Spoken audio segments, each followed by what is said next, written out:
Welcome back to Iron Man 2.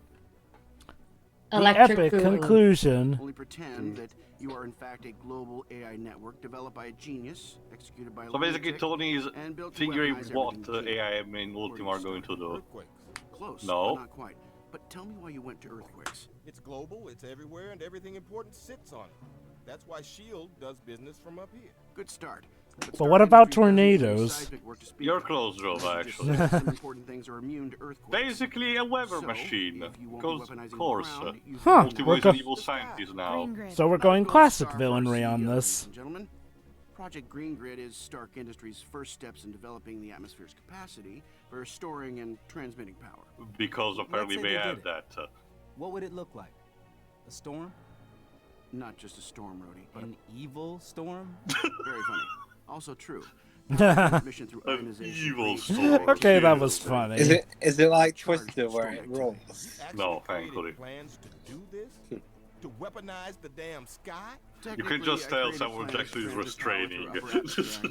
Yeah. Under the terms of a weapons contract. He sees the You absurdity. couldn't just hide Green Grid from TaxAct. It's too big. It needs too much juice. Wouldn't it just look like clouds? Hey, You wanna hide a Ridley cloud? wasn't Find a too hurricane. big to be Or a a smash. tiny This is nothing. And Ultimo are right here. They'll have the whole place defended with protean ordnance and arc armor. There you go. Basically, they managed to pinpoint the location of Ultimo thanks to this This'll plan. even the odds a little bit. And this is where the Well, let's payoff get it of the prepped for end of the launch. last mission mentioned. Tony has managed to reprogram that particular, drone in order to be more docile and controllable, meaning we will use that to basically barge in. You know, for as much problems as this game has, I'll admit there seems to be surprisingly a good amount of effort put into the plot. Yeah, that's the thing, Jova. Compared to the previous two, this game at least tries to have a fucking pulse. It's a shame that the technical department kind of thugs it down and they was rushed. If this didn't have the whole, the stigma of having to be tied to the actual movie and give it a bit more time and a bit more budget, that would have helped too. I could definitely imagine having it, still be a potentially good game. It doesn't feel amazing, but I could say it feels at least on par with a Phase 1 Marvel movie. Probably at their lowest, but nonetheless on par. Here's the thing, Joe. Let me put it this way: I can actually picture this kind of plot as a potential MCU Phase 1 movie. So, Pretty much, yeah. Maybe, of course, elaborate it a bit more, having actual more character in less, gamey stuff tied to it. Like You it know has what I mean. like But it has a anyway, central so villain. guys, this is the second to last mission. Sorry, well, the close to last mission. So what do? Another escort of sorts. Basically, you're using the Armiger to barge into the base, but the Armiger is not invulnerable, as you can see. So you will have to also protect him during all the way. Enjoy. Wait, there's more! Because during this mission, we decide to go all first game on you. What do I mean by that? Well, just like the first game, they resort to pretty much pelting you. The Armiger will attract most of the fire, as you can see, so at the very least, he's unmerciful, and it can actually shoot back decently enough, so if you ask me. So there is some mutual beneficial benefits between you and your escortee. It's just a shame that this game is so... practically almost all of its missions have some kind of escort mission tied to them. I don't know why. The pelting is still a bit of an issue in this level, though. Yeah, well, yeah, it's the final one of the final stretch. Although I believe the final boss is worse on that. There we go. It also helps that, again, I think I mentioned this already, the game pace, the actual gameplay pace is slower compared to the first one. The first one was going way too fast for its own good. So you had Tony being jammed around like a ragdoll, like a puppet. Here it takes its time, you need to approach things more methodically, stuff like that. So it gives a more, it gives you more control and satisfaction when you actually pull off action, like this one. So, at the time of this, it's MCU, so it's related. At the time of recording, we're a good few months away from the next phase of the MCU, starting with the Black Widow movie. Yeah. I'd just Anyone say, excited? Anyone excited for that? Potentially. Again, honestly, I'm not expecting like super big things, but I honestly don't think it's that unbearable to not watch. I don't know. think it looks bad, but I do not care for. Also, I would say the character actually needed some justice after what happened in Endgame, if you ask me. So. Okay. It does not look bad. I do not care for what they did to Taskmaster, though. That design just looks way too dull and generic. As for the plot, Have we seen him actually in a trailer, or it was just that concept art? we saw it for like a split second during the trailer, and yeah, it's pretty much confirmed that that's something. Unless they pull off a twist and go, oh, wait a minute, this is just what he looks like for this section of the movie. Wait till near the end where he actually looks like the way you expect him to So you're look. telling me, Joe, we're gonna do like a Deathstroke in Batman Arkham Origins and having show up for 5 minutes before being gone? Wait, Deathstroke was in Arkham. Oh my God, he was in Arkham Origins. Yeah, Well, he was actually, he quite was a behind boss, but yeah. Again, it was quite hyped up during marketing and all. It was in the first trailer and all. It was built up again. His costume looked super cool. And he shows up like 1/3. You get an definitely cool boss fight against him, all based around counterattacking his moves. But after that, he's gone, and he's just there to set up things for the Suicide Squad, the video game that never happened because it was cancelled. But hey, he comes back in Arkham Knight, where you As fight a him tank and the boss. tank boss. Seriously. Yes, Jarvis, we know. Jeez. Was it a good tank boss? Yes, but that's not what Deathstroke is about. Let me put it like this, Twibs. It's like That's like having a character that specializes in hand-to-hand combat and strategizing, being put as the pilot in a car. Let me put it That's like what this. It feels like. Let me put it like this, Twibs. It's like if you managed to make a good flying boss against the Hulk who's in a plane. Like, no, just no. That completely goes against the character here and there. I don't see Hulk flying a plane. Well, yeah, but it's a that's cool the thing. novelty, but unless Yeah, he's it Professor would be Hulk. interesting, but again, that's you know, feeling still wasted potential at the end. Okay. Here's an even better one. Oh, Imagine Jesus Christ, if camera. you were fighting against flipping Superman while he's driving a car. And this is without him being weakened or anything. Imagine, I mean, to play Sonic, the fastest thing alive, but he's in a car. Oh, wait. Well, imagine. okay. To be fair, honestly, that argument has been so easily debunked over the years. yeah, I mean, come on, it's so obvious. The reason so so. even again, it was just making a joke, please. But honestly, the idea of having Sonic in a car just makes sure to balancing purposes to have better coding and all. Well, Sonic in a car was always obvious. Like, if he ran on foot, he would lap the competition. So it's only fair that he, quote unquote, I don't know, Metal handicapped Knuckles himself gave with him a a run for car. his money and Sonic car. I still personally prefer the way they do it in the Sonic Rivals games in Sonic Car because... Oh, yeah, with snow, with a boarding, yeah, in Sonic Riders. I said Rivals, not Riders, but sure, that works too. Well, if only Sonic Car controls that. Also, have you seen it? It's not a portal because it's just a thunderstorm, but it kind of looks like one of those portals to the sky. Oh, of course. Oh God, Tony! What's with the jank there? You were acting all T-posing for dominance. Now you need to fight a bunch of mini armigers with yours instead. So it's an interesting payback to the first boss, but of course they're smaller, so technically speaking a bit weaker. There we go. Oh, nice.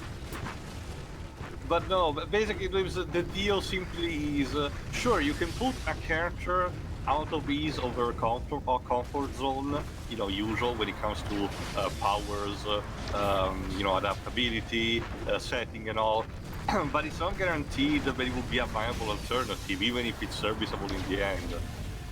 Yeah, not to mention the fact that Like, the whole fight, the whole manages to work because of what She'd Insane manages to be, despite not being a traditional Batman story at all. Same goes for the 70s Sentai Spider-Man series. So definitely I can see positive examples out of this. The problem, unfortunately, is that in Arkham Knight, Deathstroke being confined in a tank feels more like a restriction than anything. Did not help how a lot of people were hyped about getting a rematch with Deathstroke, not to mention the fact that he's hyped up as the replacement for the titular Arkham Knight after a certain point in the story that I won't spoil. He is, but for the post-game, because facing the Arkham Knight is endgame level. Well, that's the thing, too. It's like, well, you can technically defeat Deathstroke before getting to what is technically the end of the main campaign. It's True, just I suppose, weird. But, I've said it before and I'll say it again.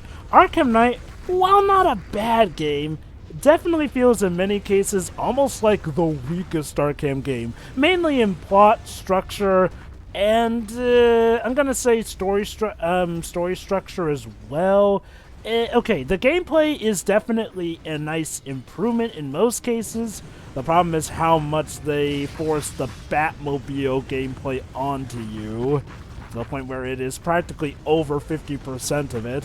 And then there's them repeating the dumb mistake with bosses that we were so certain they were done with since Arkham City and Arkham Origins, went against, but no, we're back to most of the bosses being taken out in a cutscene or just being hyper mooks.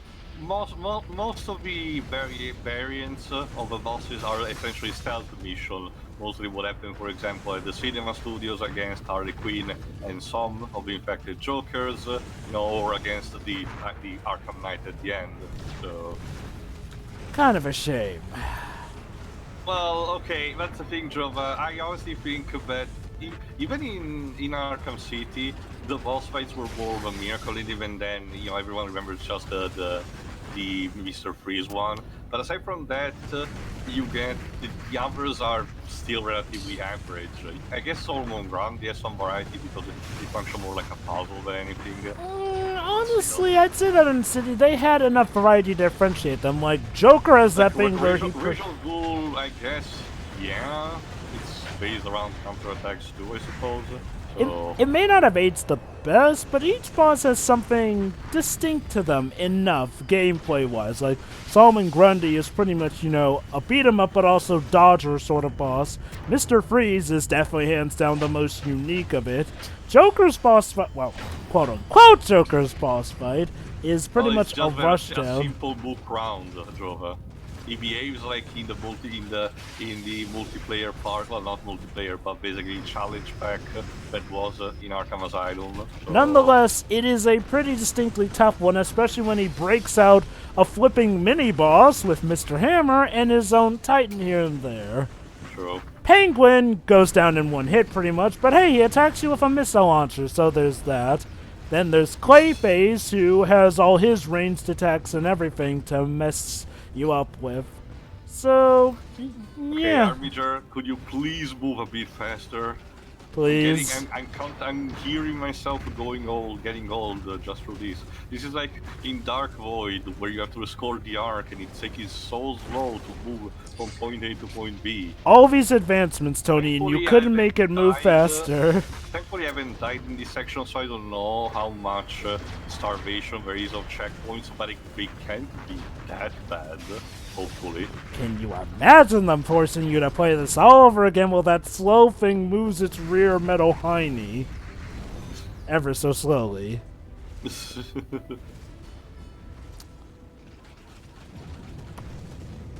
Also, again, Iron Man yes, doing a bro. flying kick in that symbol down there.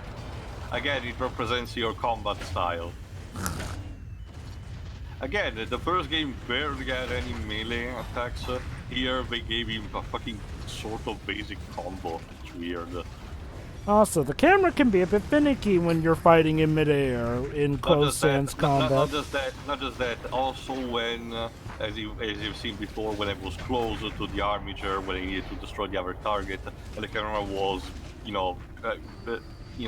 becoming crazy from the experience.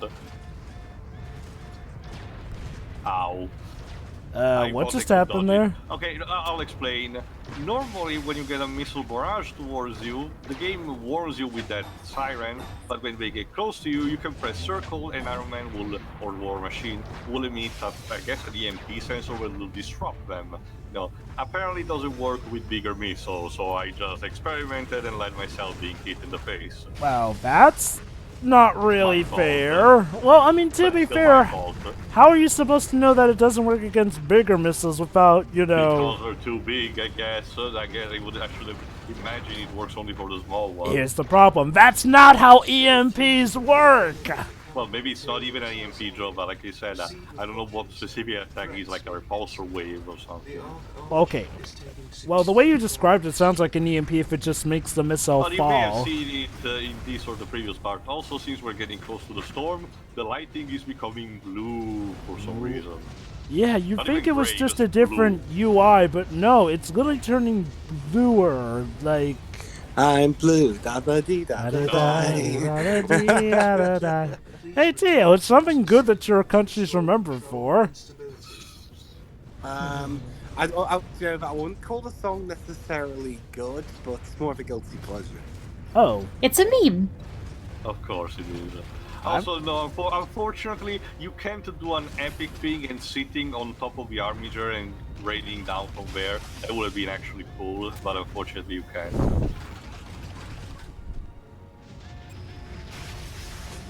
Also, there you go. You can potentially also destroy these kind of turrets by destroying the bridge they're sitting upon, but to be fair, it's easier to just deal with them normally, so...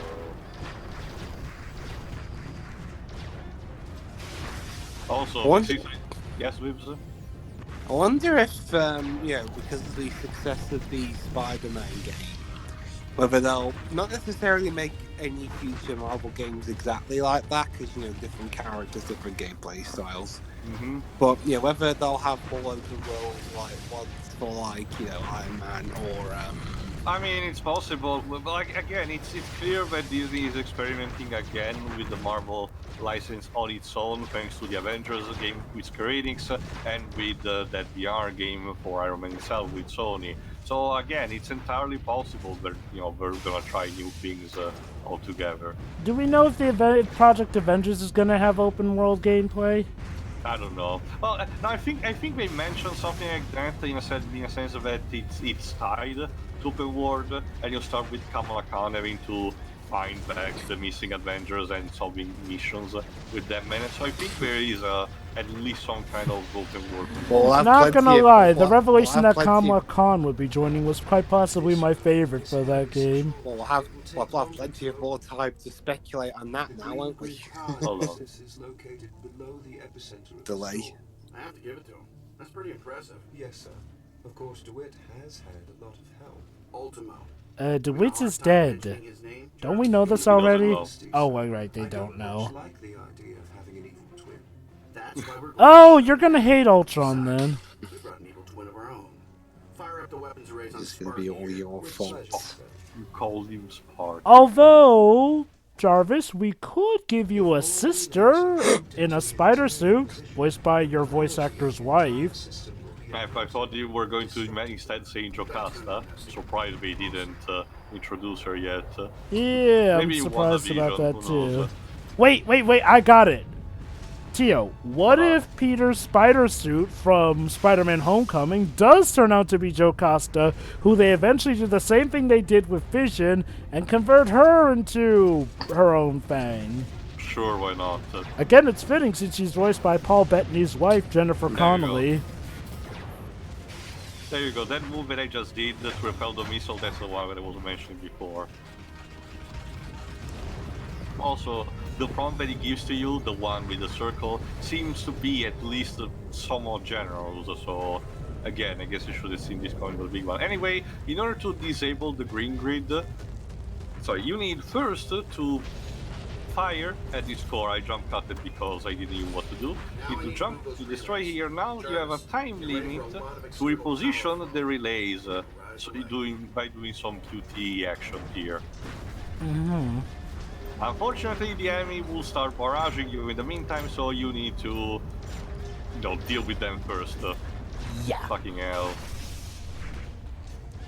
Okay, now you can leave me alone. There No. we go. Thank you. One relay connected. Two remaining. Get it? It's like in the first game where Jarvis kept saying X wing remaining, X Y number remaining. Huh. Damn it. That's Again, cute, I the guess. the time limit unfortunately is not that general, so every time you need to redestroy again the core. It's not really that much of a problem, but it's a bit of an asshole, so... Alright, round 2. Ow.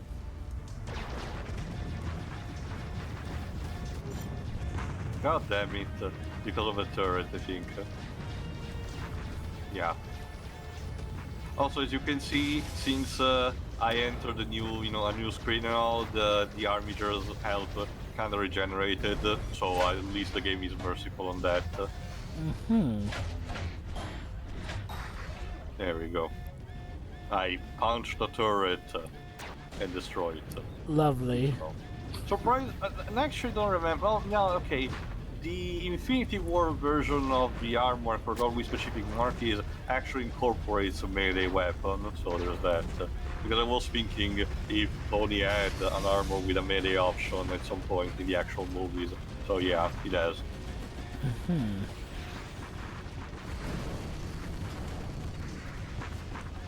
There we go. God fucking damn it.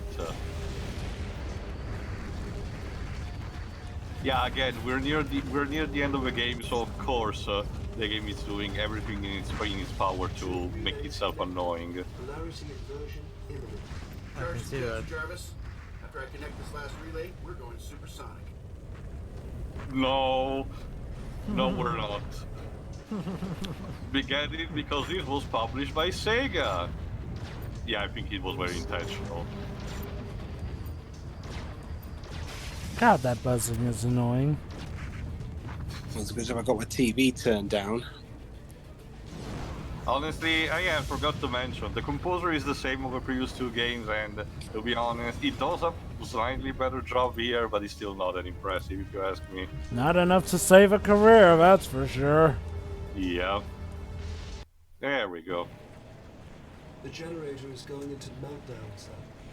Iron Man approached the generator. The generator is losing power. Apparently so are the game's graphics, because it looks even uglier now. Oh no, not Sparky! Please override Tony's infield nonchalance and bring him home. And there we go. I think this is actually the ultimate armor. That does... The trophy will tell us in a second. Again, it's been a while. No, not this one either. Like I said, that looks way too stout to be the ultimate armor. Oh, the Silver Centurion, of course. You're right, Jova. I don't think there is. Anyway, time to actually face Ultimo. He's part of Ultimo now. So Tony, what are the chances? Oh, that we Ultimo just isn't found technically that out, the I game guess. anymore? That it's Yeah. entirely independent Off and screen. completely homicidal? No way to know until after it kills me. Wait a minute, what? That's what I'd do. Kill the one guy who can stop me. Especially since we just shut down his little lightning rod. I never managed to build it. Not even a prototype. Tony, what the hell is wrong with you? Planning how to use the damn planet to kill people? Because that's what your superiors paid me to do. Like I promised you. Get it? Back in the movie. See, we're totally connected to that, Ultimo guys. battle chassis Uh-huh. detected. Approximate mass 200,000 tons. Well, this is going to be one hell of a mess. It's like the movie, the game tries to pat So let's itself on the isolate it. back. Draw it to us and minimize collateral damage. Let it find us. Make it easy, but not too easy. That's the plan. Lead it back to the Stark Archives and shut it down. Jarvis, fire up the deep reactors at the Archives. Ultimo's hungry. So let's put out a bold note. Oh, he's If it doesn't considerate. Doesn't matter. We'll be dead. Okay then. Well, that's one positive way to outlook on this. Also, yeah, that's big. Hello. Ultimo, I've come to bargain. Star, please do not think that I fail to recognize my creator. I'm flattered. As you created me, so shall I destroy you. No. I screwed up, Eh? okay? I made mistakes. Sick men. Tony, I don't think a fucking omnicidal robot is going to help us. But you grew, you learned, you amazed us all. Don't make me have to kill you. You're my responsibility. Yes, Wow, you really are the precursor to Ultron. you must pay. Oh shit. Launch on my mark. Rhodey, ring his doorbell. You got it. Stormbreaker, let him have it. Hey, Shield is doing something! Complete with a metal music. So basically this gives Tony time to sneak in and taking Ultimo Tell me inside when while War Machine will do most of the job outside. So it's a double feature for this last level. You can take out those big arc reactors. I think we'll have a shot at this. Uh-huh. Oh, I hate when you think instead of know. Me too. Good luck out there. All comm systems going dark while I learn what makes this thing tick. Copy that. Gee, I wonder what the weak points are of his boss. Could be Clearly anywhere. eyes, because it's like Zelda. What do you think, Shiroi? Aren't you so Yes. excited from this thrilling conclusion? No, not really. And again, Oh, that's a Tentacle shame. Mania, how the nice. the game is genuinely trying to have these epic story that would fit in a movie, but is bogged down by its own nature in some inconsistencies. What a shame. Thank you Oh, for... Which is the thing, because I don't hate any of this, it's just not that interesting either. Yeah. Basically, the gimmick on this is that you need to reduce to 0 the health of the little paws. Oh shit. Oh! And then start to, drilling them, not drilling them, but, extracting them one by one. Problem is, Ultimo is fast and is very powerful, so... And he knocks you down with almost all of its attacks, so it's kind of a problem. Faster than one would expect for a guy his size. There we go. Ultimo, you're such a smart and intelligent machine, but you built your Colossus to have generators that are easily removable No like promises, this. sir, but it does require power, and he has less of that now. Oh shit. That's hopeful. Oh boy. Okay. Let's keep moving. Again, to give credit where it's due, they make these final missions so that both the War Machine and Iron Man get their time to shine. They don't really fight back to back. You have just them in a different situation with each other, but you can feel that they're trying to making as close as we can to actual teamwork. And you will see also how when they when they actually how they actually defeat Ultimo. You got the ball. Now we switch back to Iron Man after the game stopped freezing. Rhodey, I love you. In a totally platonic fashion, of course. I don't know what you Stop did, shipping. but it's working. Any time. Oh, there you go. This ends now. That's what they all say. Rhodey, Tony. So yeah, now this is actually quote-unquote the final boss because it acts more like a proper, human one-to-one final boss. And it is very challenging. I guess this will be like Dr. Octopus on steroids. I was about to say. Mind you, again, I haven't read much of Iron Man, so I don't know much about Ultimo, about his creation or anything, but I can pull out the data in the meantime, because why not? So, but still, again, the game story has done a sort of decent job for me in being interested about this guy. It's just that, once again, it just seems to be bogged down by...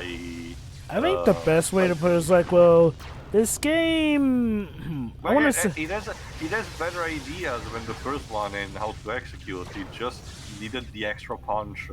In a sense, this game has the mind. It's technically sound, but it's missing the heart, big time. Of course. Huh, apt metaphor. Anyway, let me check here.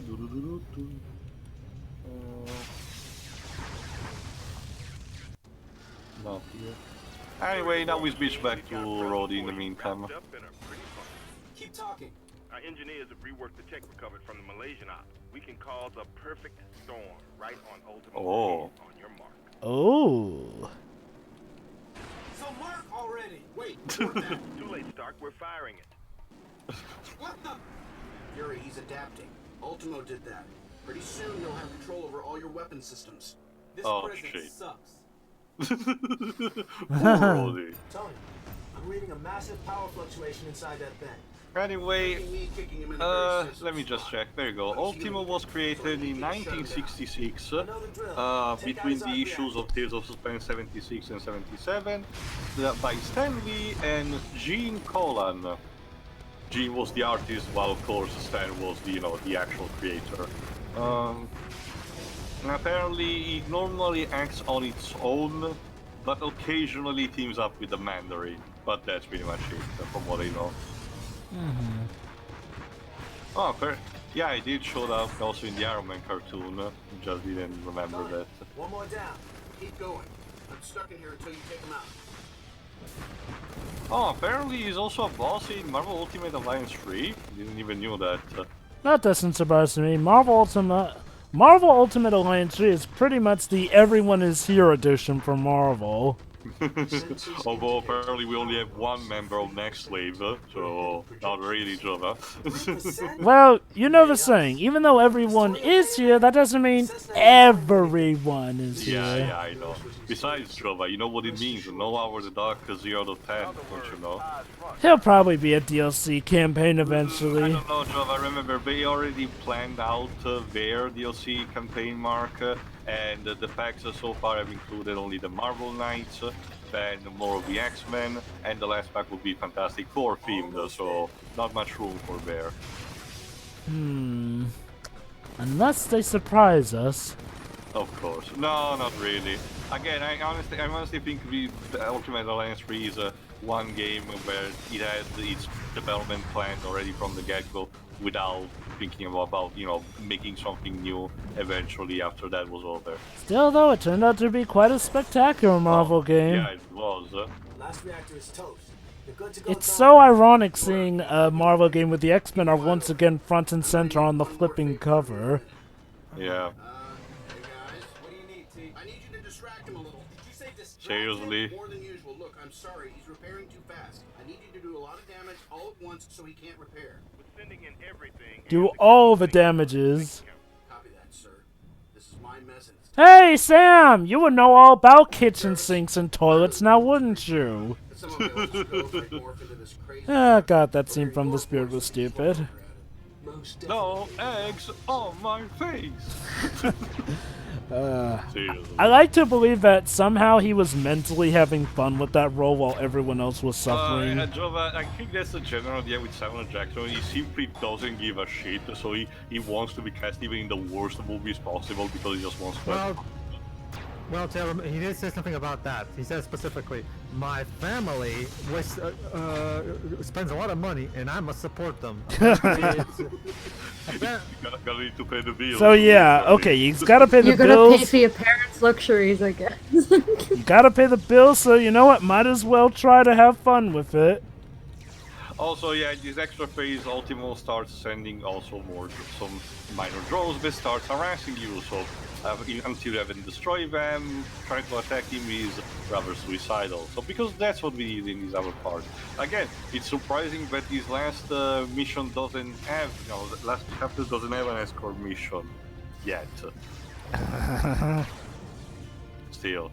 But yeah, honestly, it reminds me a bit of Raul Julia when he signed up to be M. Bison for the Street Fighter movie. He did it just because his kids loved the games and wanted him to play the role. Well, basically, the gist is like... committed entirely onto it, and mind you, he was in the last stages of his cancer, unfortunately. That was sort of the gist, actually. He was dying from cancer, so he let his kids choose what his last movie would be. So that movie ended up being... Again, yeah. if you have only, even if you have only heard about the movie, try to give it an honest watch. Sure, it's clearly not the best video game adaptation, but at least you're gonna see the passion behind it. And hey, I mean, Ming-Na Wen is great as Chun-Li. It fits. And if a shoe fits, you know what they say. Honestly, the only thing that I didn't understand is Jova is why they made Balrog a good guy. That was literally the only morale placement that I didn't understand. Also, how they had a clearly French guy playing the all-American hero Guile.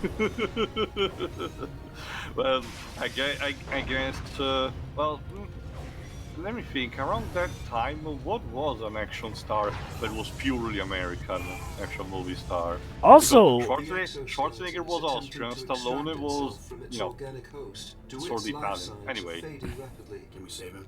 No, sir. Seriously, Tony? Oh shit. I've got you, don't worry. Stark, we're dying here. Literally. Stark, we're dying. Tony, what are you doing? Can't you tell by how distressed my voice is? Hold on. Support systems at 0.3%. Oh no. All hope is lost. No, it kind of.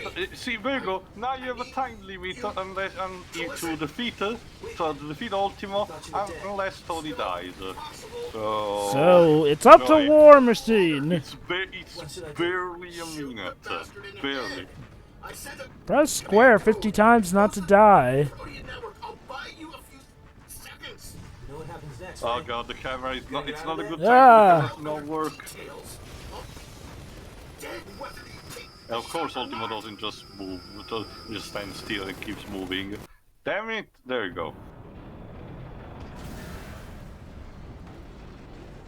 Booyah. Nikki, you ready? Copy the living hell out of that. Yeah, that's probably the most of it allows Samuel Jackson to spare. No. If it's a PG-13 movie, he'll get to say the F word once. But just once. I forgot, Jova, did Infinity War actually wasted it already, so that's why he couldn't say motherfucker at the end? No. That was them just toying with us. Okay. Okay, what did I miss? We defeated the boss, Liz. You're just in time. You missed the end of the world again. Well, did the world fix itself in my absence? Sword, I guess. My archives, sir. Oh, thank God for that. Please? You got it. At ease, everybody. Good. Ah, there's the ultimate Iron Man suit now. God, that circle was stupid. The bigger they are, the harder they fall. Yeah, that's the ultimate one. Anyway, time to see the epic ending conclusion. Yeah. Good. Oh, yes, Ultimatum! It's another vlog done by Tony. No, it's not working. Once upon a time, I didn't know how to save the world. That was then. Wait, okay. Once upon a... I still don't know how to save the world. But I'm pretty good at guessing. And that's it. That's the end of the game. Wait, really? What the hell is And now watch as the credits zoom Why by. are these endings always so abrupt? I don't know. Wait, Also, Phil what's with the Lamar music? also voiced. Wait, Phil Lamar also voiced Rhodey? Oh yeah. Wait, what? No. It said additional Rhodey dialogue. Phil Lamar. I guess the grunts, like the damage grunts. Like, Wait, you couldn't get Don Cheadle to go. I guess. Also, they got flipping Roger Jackson for this game too. Anyway, final thoughts. Don't worry, there is a sort of an after credit scene, but that's more from my part than anything. Dweebs. It's a movie-based game. It's just honestly just kind of meh. That's all I got to say about it, really. Although you know, I think this is the first time I've seen one of these games where all the actors involved do at least give some degree of a shit. Yeah. Don Cheadle kind of stops giving a shit near the end, but Samuel Jackson at least sounds he's trying, so...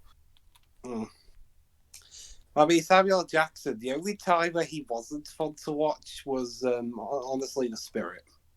Oh, he was downright clown in that I one. honestly agree with Pedro that the Star Wars prequels are technically probably his worst role. At least in The Spirit, he's enjoyably hammy. I guess I don't know. It depends on what extreme you... Yeah, I suppose. I guess to quote Star Wars, it depends on your point of view. I'd rather have over the top as all hell rather than boringly soulless. That I agree, but I guess what Dweebs meant to say was that there are other people who prefer the opposite or something. No, that's what I said. That's why I said, yeah, that's the extreme I prefer. If I have to pick one between those two, the ideal would be a balance, of course, but I would rather have that extreme over the other at the very least. Anyway, you're done, Dweebs? Yeah, I'm done. Shiro, since I guess you have even less to say.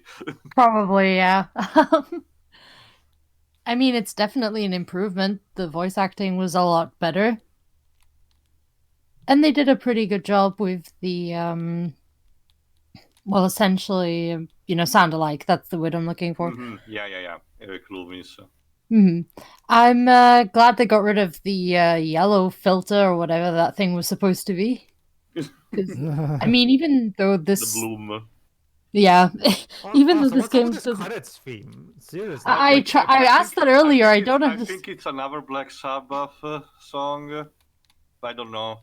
I actually don't know. Oh no, it's the Lamb of God. Of course, I forgot about that. Well, whatever. I'll have to mute it anyway because of copyright, so who cares? Honestly, who knows? Well, wait, did you get a copyright notice on this video?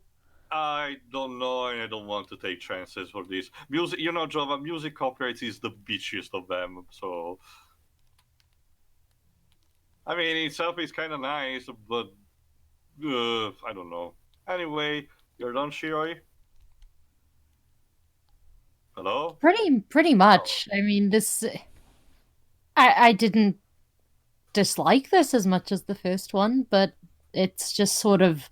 It's a license game in, like, the worst possible way. It just exists for the sake of existing. Alright, Pedro. What Shiro said next. Okay. I think I said it, it's like I said, this is a game that's all head but no heart, and even still that's being generous. Like, yes, it technically works. That doesn't stop it from bugging the heck out a lot. The frame rate can still be incredibly mediocre. The graphics are pretty dang bad. There was an artist called Chaos Chow Dong. What the hell? I never get it when they rush the credits by this quickly. Here we go. Okay, that was the most awful thing ever. Yep. Yeah. I disagree. I don't know, Dweebs. Cheap joke attempt, Dweebs. I'll chuck it at that. Yeah, this game has some notable moments of awfulness, or sometimes good, very, very, very, very, very brief good moments. But in the long run, it's nothing to write home about. It's quite possibly the worst kind of video game tie-in, the one that just exists, which is, okay, I'll give it this. The plot structure is interesting. Like I said, the plot does feel like it could fit in with your typical MCU Phase 1 sort of flick. Again, that's the MCU at its weakest, but still, nonetheless, it's a plot that could work here and there. It's just a shame that it didn't get to properly flow and really reach a nice zenith of potential here.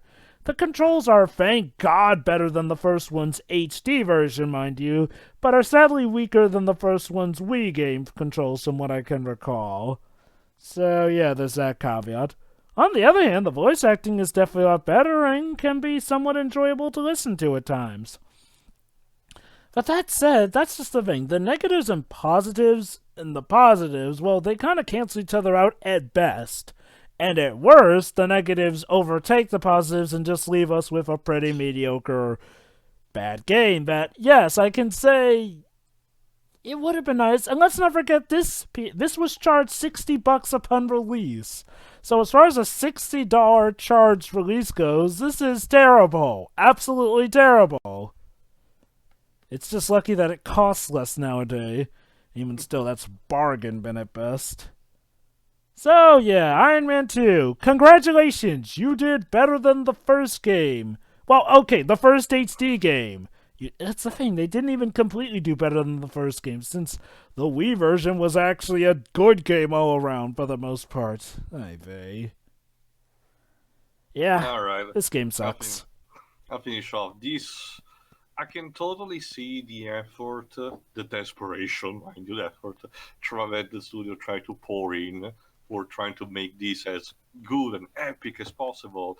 But at the end of the day, unfortunately, it swamps around in its own problems and can't get past the mediocrity level. In a way, and it's a sequel to an Iron Man MCU story. In a way, it kind of reminds me of that anime movie of Iron Man: Rise of Technobor. It even has kind of like the ending where Tony tries to sacrifice himself, and the stakes are suddenly super high out of nowhere. But still, it's still not enough. Unfortunately, it is technically better than what he's been. He has preceded it. Well, minus the Wii version of the first game, like Jova said.